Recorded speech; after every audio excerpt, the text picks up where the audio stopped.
Hola, buenas tardes, estudiantes de terceros medios del Liceo Alcalde Sergio González Gutiérrez. Hoy día vamos a proceder a hacer una explicación, ¿cierto?, de la guía formativa del mes de noviembre. Vamos con la primera pregunta. La primera pregunta está enfocada, ¿cierto?, a una de las funciones de la membrana celular que tiene que ver con el transporte, ¿ya? Ustedes saben que la membrana celular es la membrana que rodea la célula, ¿cierto? Y que tiene funciones específicas como, ¿cierto?, transportar sustancias desde el medio intra al medio extracelular o del medio extracelular al medio intracelular. Y dentro de esa sustancia está el transporte de agua, ¿ya? Ese transporte de agua recibe el nombre de osmosis, ¿ya? Y el agua se mueve desde donde hay mayor potencial hídrico hacia donde hay menor potencial hídrico. ¿Qué significa eso? Significa que cuando una solución tiene mayor cantidad de soluto, quiere decir que tiene un bajo potencial hídrico o un menor potencial hídrico. Con respecto a otra solución que tiene menor cantidad de soluto, ¿cierto? Eso me indicaría que tiene un mayor potencial hídrico. Y si ambas soluciones tienen igual cantidad de soluto, se dice que son soluciones isotónicas, ¿ya? Ahora, ¿qué sucede, cierto?, cuando yo coloco un glóbulo rojo, ¿cierto?, que es una célula, en el interior de una solución, ¿cierto? Puede ser una solución hipertónica, quiere decir que el medio extracelular, donde se encuentra el glóbulo rojo, tiene mayor cantidad de soluto que en el interior del glóbulo rojo. Si el glóbulo rojo está inserto en una solución hipotónica, quiere decir que el medio que rodea al glóbulo rojo tiene menor cantidad de soluto que el interior del glóbulo rojo, ¿ya? Y si ambos, tanto el interior como el exterior del glóbulo rojo, tienen la misma cantidad de soluto, quiere decir que es una solución hipotónica, ¿ya? En esos tres casos, ustedes me tienen que determinar cómo se mueve el agua, ¿cierto? Yo ya les dije, el agua se mueve desde una solución donde hay mayor potencial hídrico a una solución donde hay un menor potencial hídrico. Eso me indica que el agua se va a mover de una solución de menor concentración de soluto a una solución de mayor concentración de soluto, ¿ya? Entonces ahí ustedes tienen que ver qué sucede, ¿cierto?, en las tres situaciones.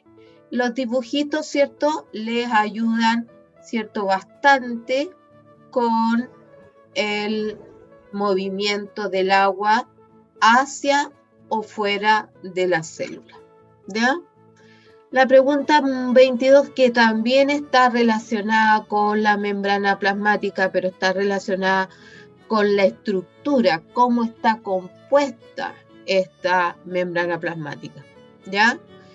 El modelo se llama modelo del mosaico fluido y es porque ustedes saben que uno de los componentes principales de la membrana plasmática o membrana celular son los fosfolípidos, y está formada por una doble capa de fosfolípidos, ¿ya?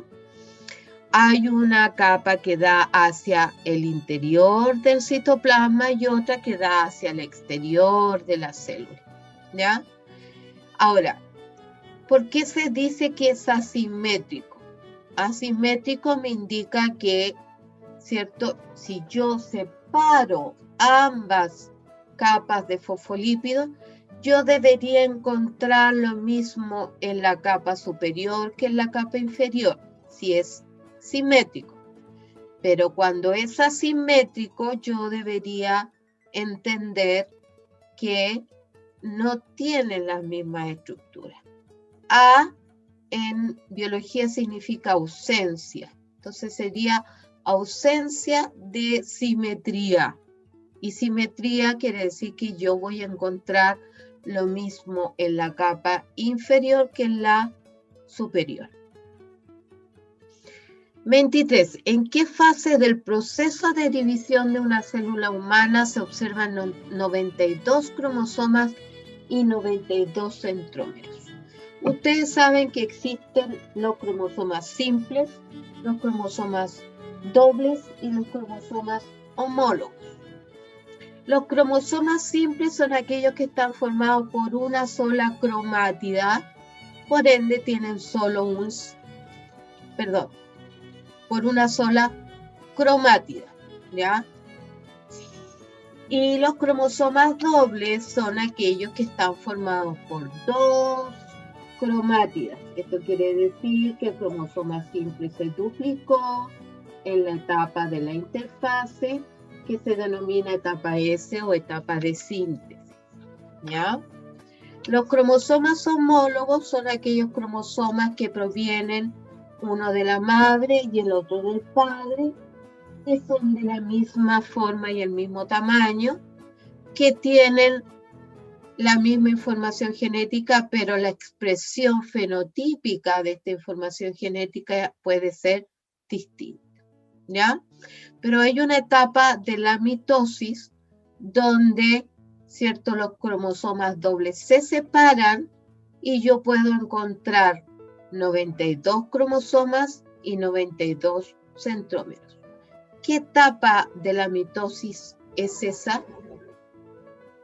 24. En cierta especie de ave, la hembra porta el par de cromosomas sexuales ZW. ¿Ya? Son cromosomas heterogaméticos porque tiene ciertos gametos distintos, cromosomas distintos. Tiene uno que es Z y el otro es W. Y el macho tiene cromosomas homogaméticos porque ambos cromosomas son iguales, Z. ¿Ya? También sabemos que las células sexuales o gametos presentan la mitad de la información genética, es decir, son células haploides, ¿ya?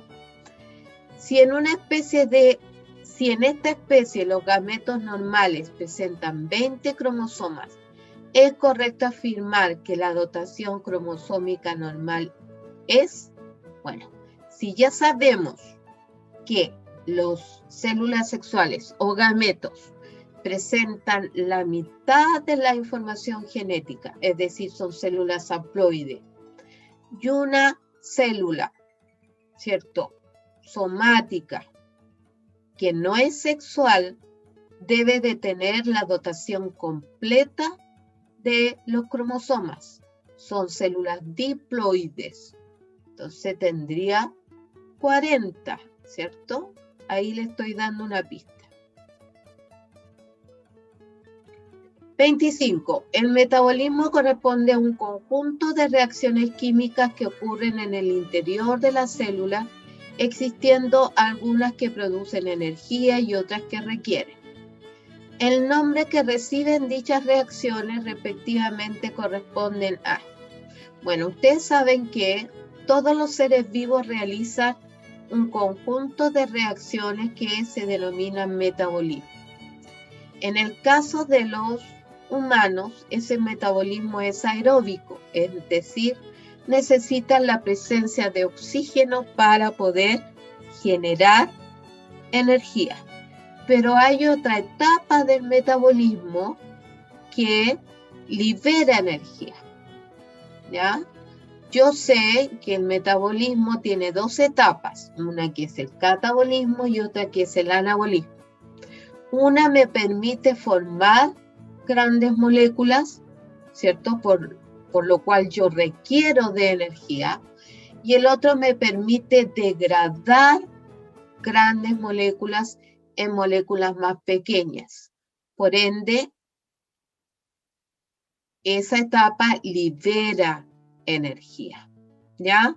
Ustedes me tienen que decir cuál de las etapas, ¿cierto?, requiere de energía y cuál es la que libera energía o produce energía. 26. El nivel de organización que precede al nivel de comunidad corresponde. Bueno, esta pregunta es muy fácil.